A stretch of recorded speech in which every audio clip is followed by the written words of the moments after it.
Good day everyone. This is the last 24 hours of Dr. Zerzal inside his prison cell. In the last 24 hours of his life, Dr. Zerzal was confined in a small cell in Fort Santiago. He had been sentenced to death by a firing squad for his illegal involvement in a rebellion against the Spanish colonial government in the Philippines. Rizal spent his last hours in deep contemplation by writing and reading. He wrote a poem titled Mi Ultimo Adios, meaning my last farewell, which expresses love and for his country and his desire for freedom. He also wrote a letter to his family and friends, bidding them for farewell and asking for their forgiveness for any wrongdoings he may have committed.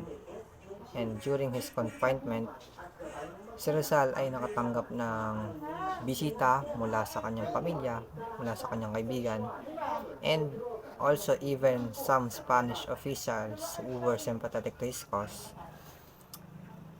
He was also allowed to receive a Catholic priest for his last confession and to receive the Holy Sacrament. As the night progressed, Rizal visitors left and he was left alone in his cell. He spent his final hours praying and reflecting his life. He refused to wear a blindfold and stood calmly facing the firing squad as they shot him. And additional info, Dr. Jose Rizal execution is on December 30, 1896. That marked the end of his life, but the beginning of a rebellion that would eventually lead to the Philippines' independence from Spain. Of Rizal retraction. The retraction of Dr. Jose Rizal has been a topic of controversy for many years. Some argue that it was a genuine, while others believe it was forced confession by Spanish authorities. Regardless of its authenticity, it is important to analyze the implication of Rizal's retraction. By re-announcing his views, Rizal was essentially abandoning his advocacy for Philippine independence.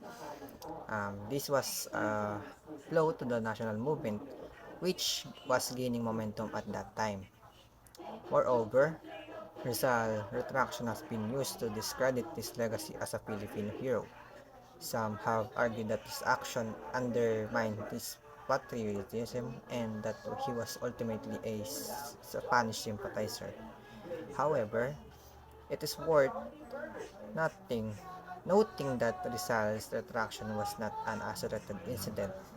Many other Philippine revolutionaries, including Apolinario Mabini and Emilio Aguinaldo, would also retract their views or make deals with the Spanish authorities in order to avoid prosecution. But overall, the analysis of Rizal retraction is complex and multifaceted. While it is important to consider the historical context in which it occurred, we should not let it overshadow Rizal's contribution to the Philippine independence and national identity. And controversies in Philippine history can be attributed to various factors such as colonization, political instability, and social issues. The Spanish colonization in 1522 brought cultural, religious, and socio-economic changes that were met with resistance by the locals, leading to bloody battles and uprisings. The American occupation in 1898, meanwhile, brought about tension between those who welcomed their present and those who wanted complete independence. The Philippine Revolution in 1896 and the subsequent Philippine-American War were also highly controversial as it sparked debates on nationalism, imperialism, and human rights violation.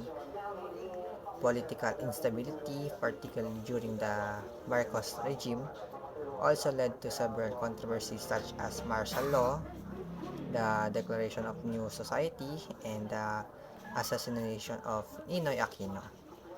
But and lastly, social issues such as poverty, corruption, and human rights violation remain controversial topics in the Philippine society, with ongoing debates on how to address them effectively.